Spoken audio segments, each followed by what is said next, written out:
Tchicayah Williams called the fall of 2020 the time when she had her squad back, since all 6 of her children were living in the Clovis area. But a shocking crime shook their squad, and Caya's family is still waiting for justice. I'm Charlie, and welcome to Crime Lines.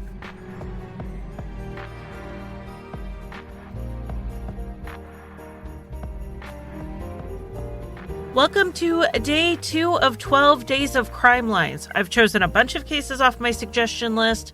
A lot of them are a little too short for a full Crime Lines episode, but they're cases often that need more attention, which is what this case is. Absolutely needs more attention, more media presence. This case came to me through my friend Eric, who hosts the podcast True Consequences. He covered this case, and Tchicaya's mother reached out to me to cover it as well. I'm going to present the case first, the way I usually do, and then at the end, you are going to hear an interview I did with Eric. It's a short interview where we discuss the case a little bit. So a huge thank you goes out to Eric for his help with this episode, and also to Tchikaya's mother, Frances. Tchicayah Williams was born in March of 1982 at the Cannon Air Force Base in New Mexico, which is about 15 minutes away from Clovis, New Mexico. Her father, George, was from Peoria, Illinois initially, but he was stationed in Cannon. That is when he met Frances, Tchikaya's mother. They married and started a family, and Frances had grown up in Clovis, so when George was discharged, when Tchicaya was still pretty little, the family settled down in Clovis. Tchicaya loved growing up there, just like Frances did. She spent most of her free time with her nose in a book. She loved reading. She was also very outgoing, and she made friends everywhere she went, even as an adult, which is something that can be really hard to do. Tchicaya also loved children, really loved them, which was a good thing since she went on to have 6 of her own. I think that might be one of the things that I thought about with this case when Eric first told me about it, because she and I have this in common. We both have 6 children. But when I talked to Frances, I learned Tchicaya actually has 5 boys and 1 girl, which is also the same as me. Sometimes we don't know what draws us to cases, what really connects us with them or with a victim. But in this instance, I'm going to just guess that it's because we had this in common. Tchicaya worked in the food industry to support herself and her children, and she pretty much spent all of her free time with her kids, her family, and reading. In the fall of 2020, 38-year-old Tchicaya was happier than ever. Her oldest child, which was her only daughter, had been living out of state and had just moved back to New Mexico. Tchicaya called her kids all 6 of my heartbeats, and they were finally all together all the time. On Sunday, November 29th, 2020, Tchicaya and her kids were at her mom Frances's apartment. That wasn't something that was uncommon. Tchicaya and Frances were very, very close. If Tchicaya wasn't over there, she was calling to chat.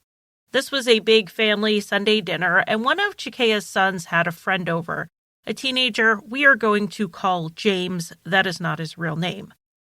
Frances was in the kitchen cleaning up, and she could hear Tchicaya and the kids laughing from the spare bedroom. It was a little after 9:20. Tchicaya's 19-year-old son said that they were all just hanging out when James, the friend, suddenly jumped out of the bedroom and into the hallway.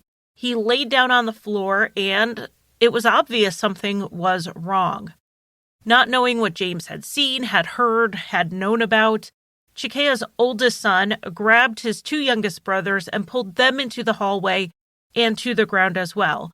Tchikaya's 17-year-old yelled, "What's going on?" as he did like everyone else and dropped. Someone yelled, "Somebody's shooting," and "Get down," when Frances felt the whole apartment shake from where she was in the kitchen. When the shooting stopped, one of the boys yelled, "Where's Mom?" The hallway that they were in was narrow, but Frances pushed past the kids, who she knew were okay, and got to the bedroom door, which was closed at this point. She managed to push it open a little and saw why it was shut. Tchicaya had collapsed on the other side of it. Frances could see Tchicaya lying on her back. Her arm was up and there was blood on her wrist. And Frances could hear her struggling to breathe. So she forced her way into the room the way a mother would, while others called 911.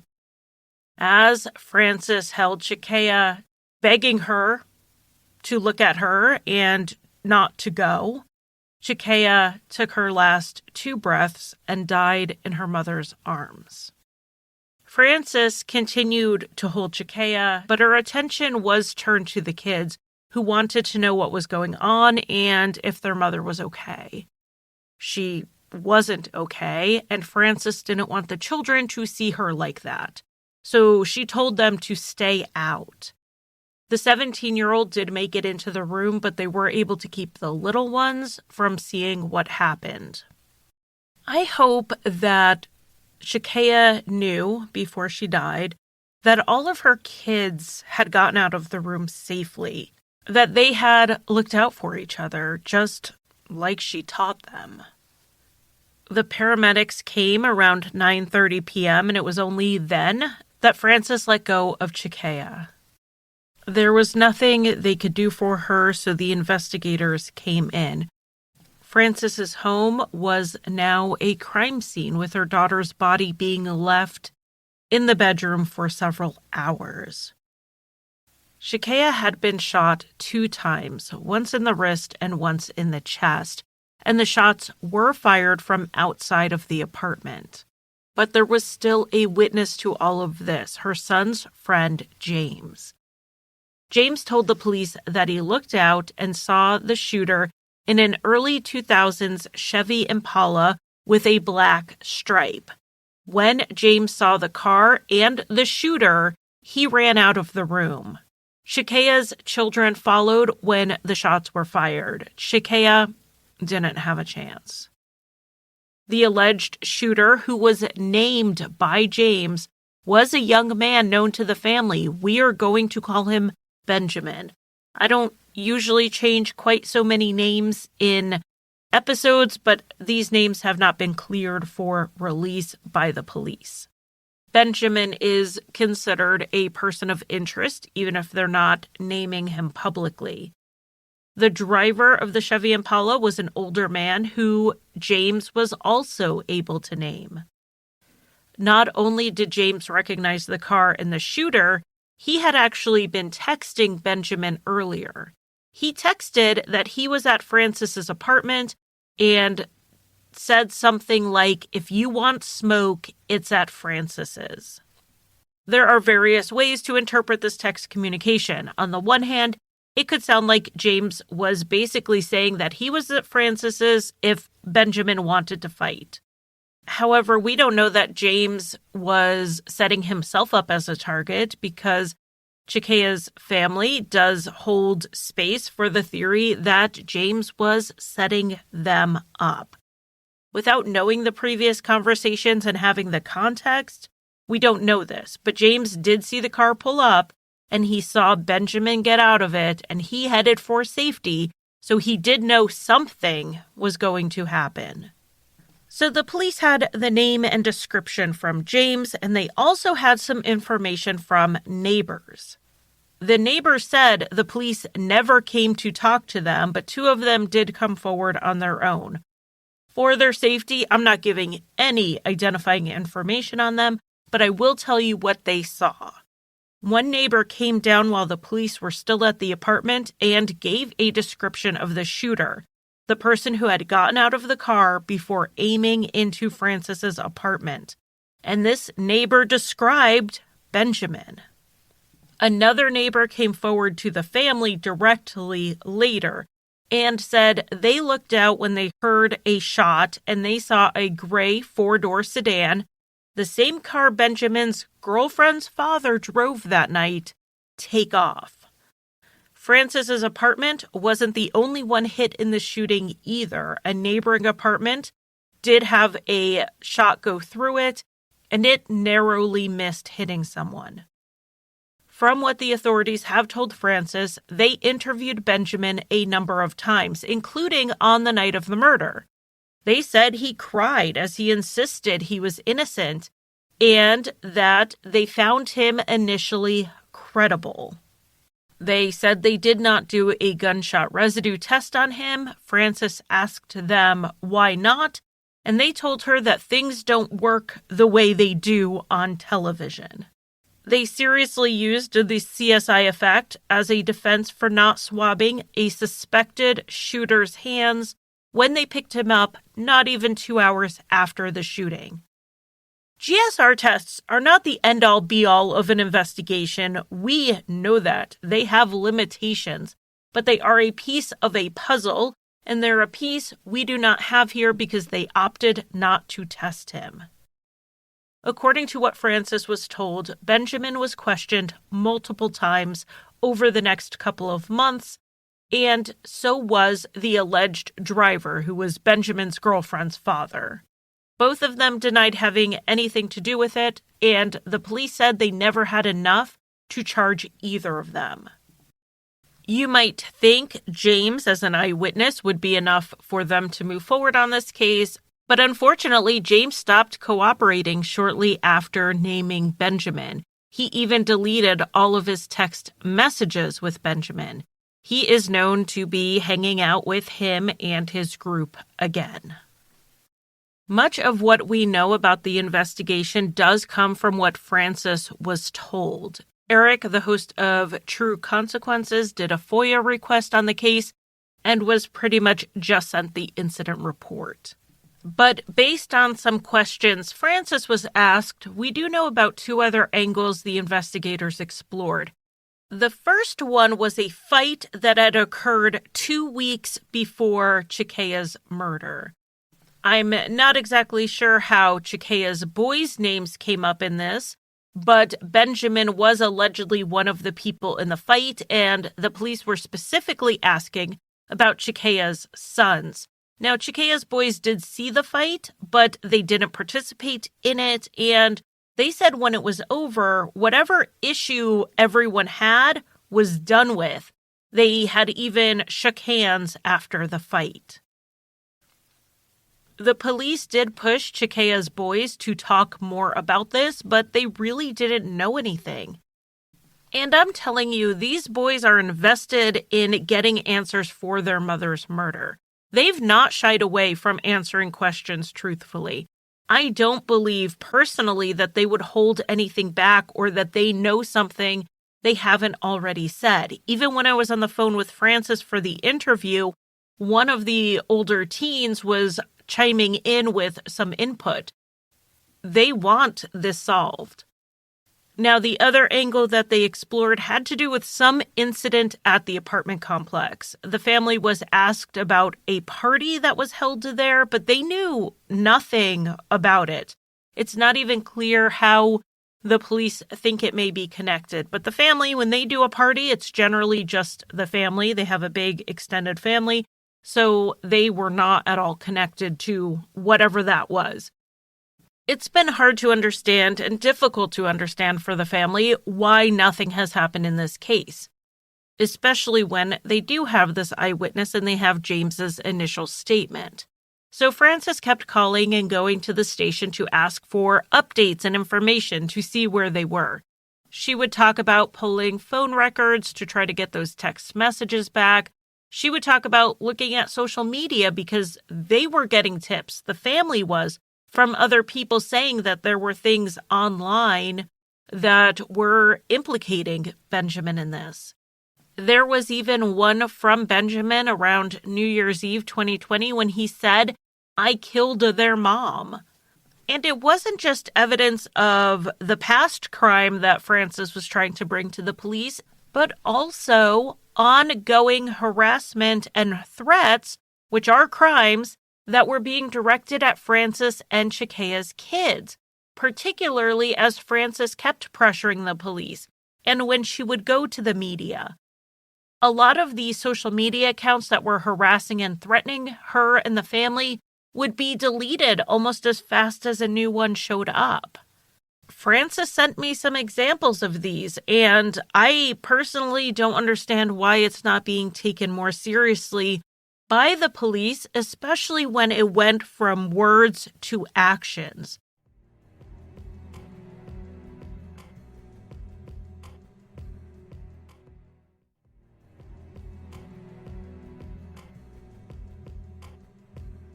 Tchikaya's younger kids live with Frances since her murder. One day, the family was at a park for a family member's memorial service, and while they were gone, someone came through and shot at their apartment again. They didn't know about it until they got home and saw a bullet hole in the bedroom where the boys slept. They, of course, called the police, but the neighbors said they didn't hear anything, not even a gunshot.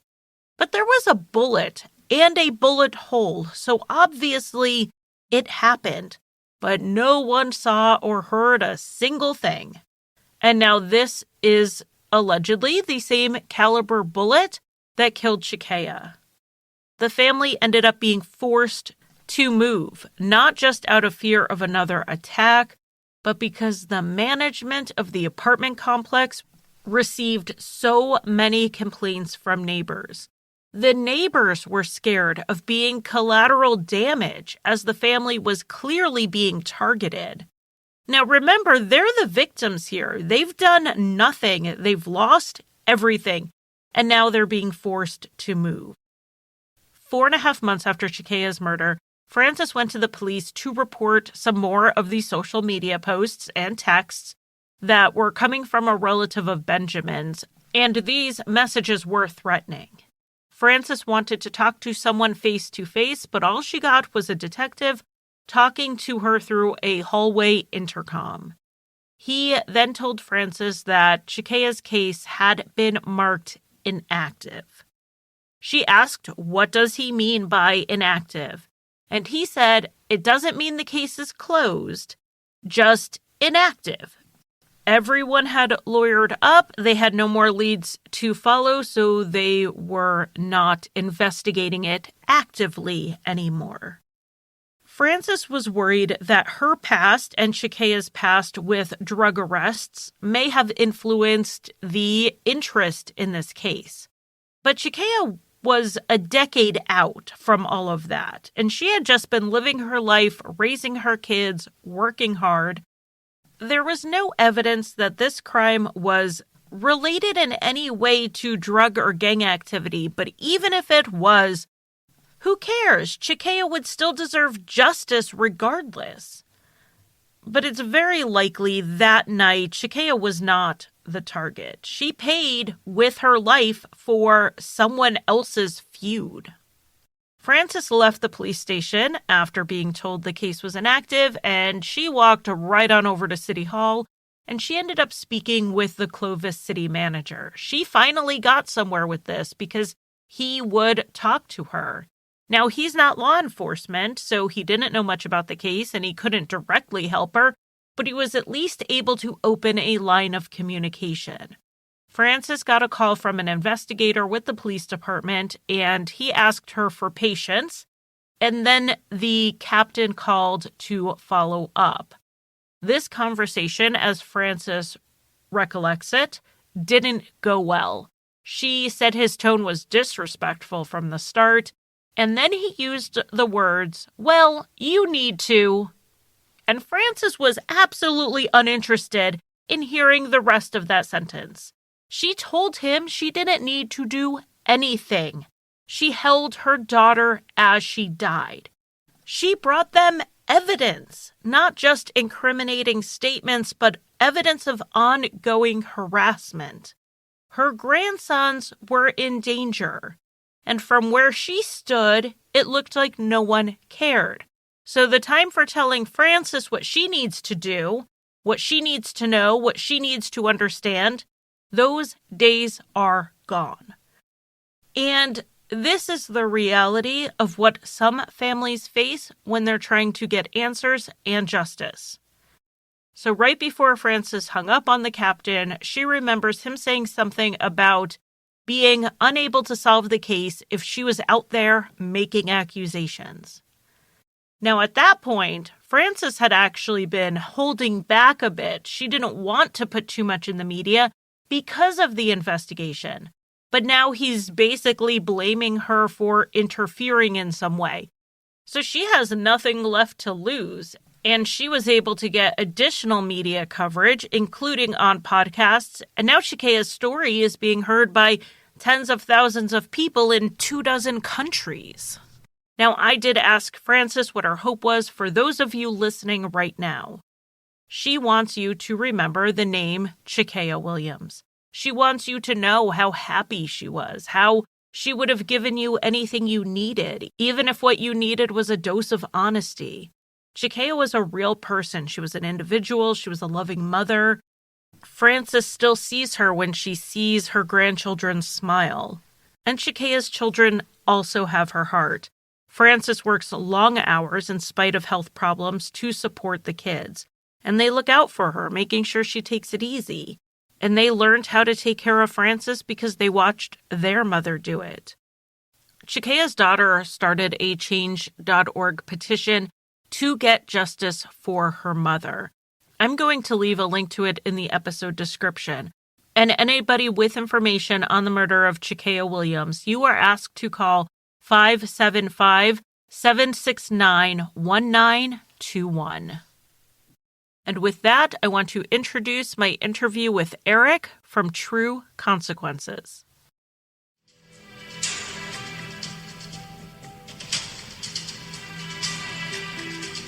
I'm Eric Carter Lundeen, the host and producer of True Consequences podcast, which is all about true crime in New Mexico.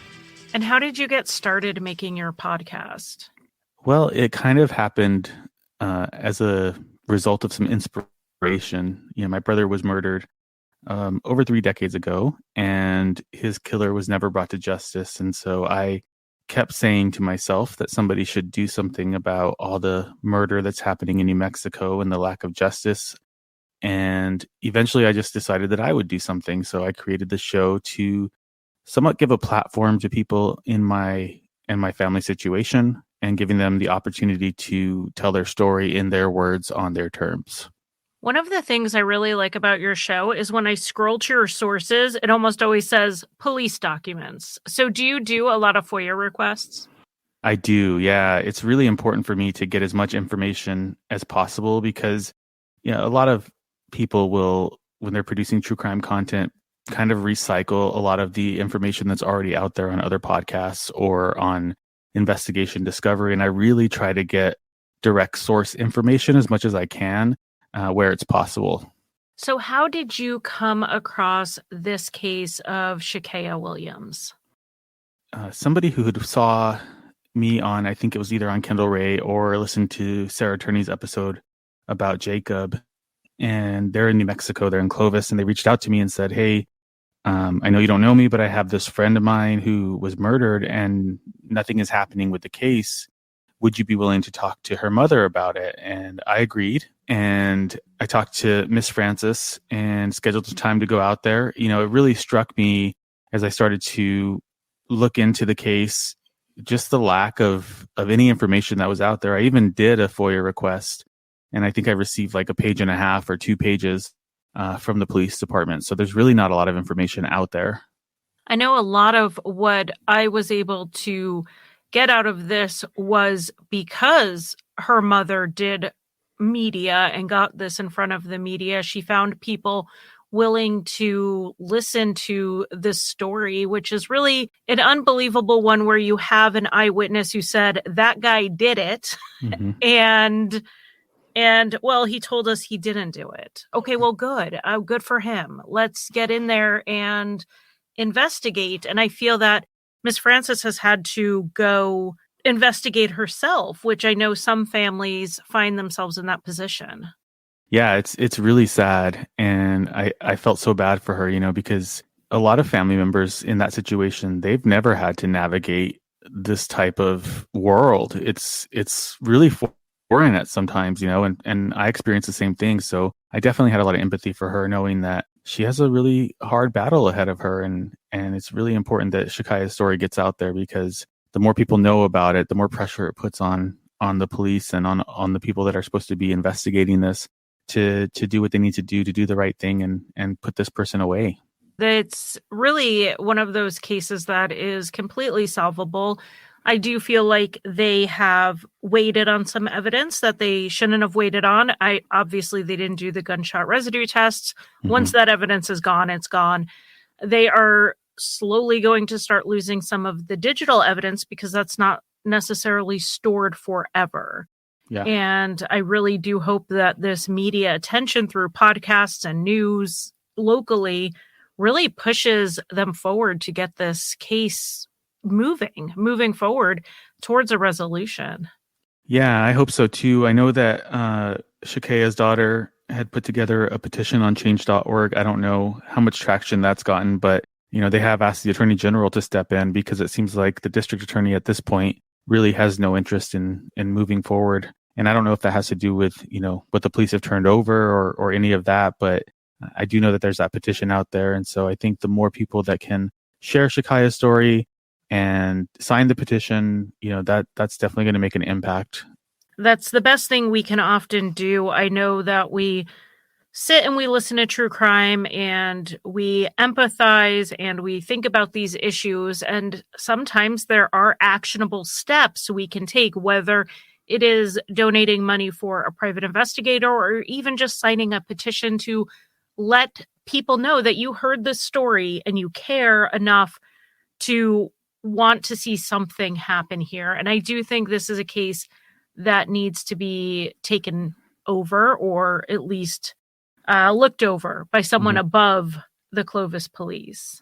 I agree with you 100%. So are you familiar with the Clovis area at all?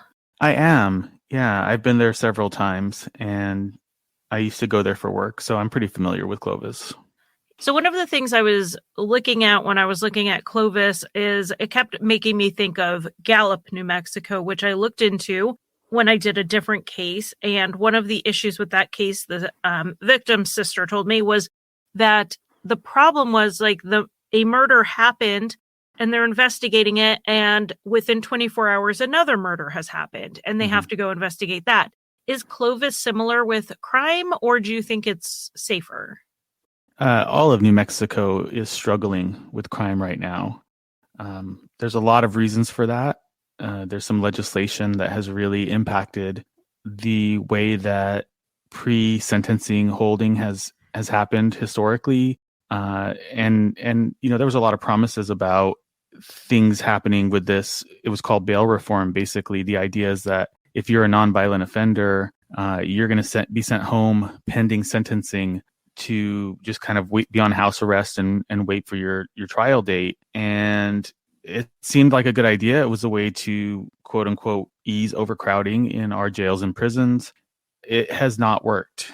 The judges are supposed to look at some kind of Excel spreadsheet to make a decision as to whether somebody is going to be held in jail pending sentencing or held at home. And so we're seeing a lot of that recidivism, because a lot of people who are being released are violent offenders, are people who use weapons whenever they are committing crimes. And so, we've seen a dramatic increase in the number of homicides in the entire state of New Mexico. Yeah, I just saw, it was just a few months ago that New Mexico is reconsidering their bail reform, which voters were behind until they realized that it wasn't just nonviolent offenders that were being released, and that something has definitely just not worked out the way it was presented in the beginning.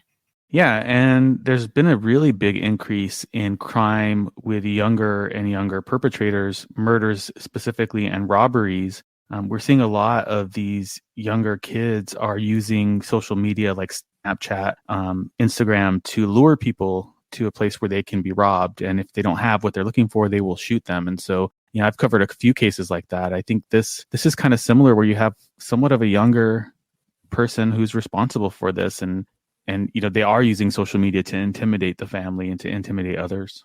Yes, I've definitely seen that. Miss Francis sent me some things in my email that were appalling Hmm. that they have been sent. And I will tell you, they are appalling. I'm obviously not going to play them on my podcast because that's not really what we do. Just take my word for it. But I wonder if there is a disconnect with the police department in understanding the cyber nature of crimes and evidence. From my understanding, the family has been sent social media posts and videos that are going up. People are pulling them and saying, "Have you seen this?" And it is more evidence. And Francis goes and brings it to the police, and they don't seem to know what to do with it. I think that has to do with a number of factors. It is a rural community. I think that their resources are pretty, pretty thin compared to a city like Albuquerque or even Santa Fe for that matter. And so I think they are struggling with the modernization of the community. And I feel like Clovis and other communities in New Mexico are really behind the ball on those kinds of things. And, if for nothing else, I think involving the state government in this, at least there would be access to greater resources for the police department, which I think would be really important for this case. So much of the evidence, like I said, is digital. And if they're not pulling those records, they're losing them. And I think it's time someone who knows what they're doing with digital evidence comes in. And there's nothing wrong with a police department not knowing how to do something or not having the resources. It's what they do when they come up against that really makes the decision here. Are they going to say, well, we can't do that, therefore we won't do that? Mm-hmm. Or are they going to say, we can't do that, but the state lab can?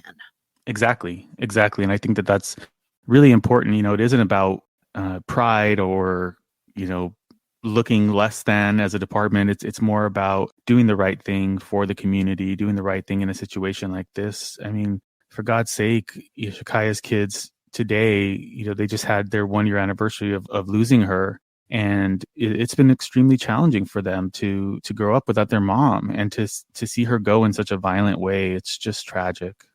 Well, thank you so much for giving me some of your time to talk about this. And can you let my audience know where they can find you? Absolutely. If you want more information on True Consequences, you can go to trueconsequences.com. You can find me on Instagram and Facebook at True Consequences Pod and on Twitter at TrueConsPod. And my entire library is available wherever you listen to podcasts. So you can find me anywhere. All right. Thank you so much. Thank you, Charlie. I really appreciate your time and I appreciate you covering Tchikaya's case. Thank you. I know that it means so much for Miss Francis and for the entire family. So I can't thank you enough for stepping up and tackling this one.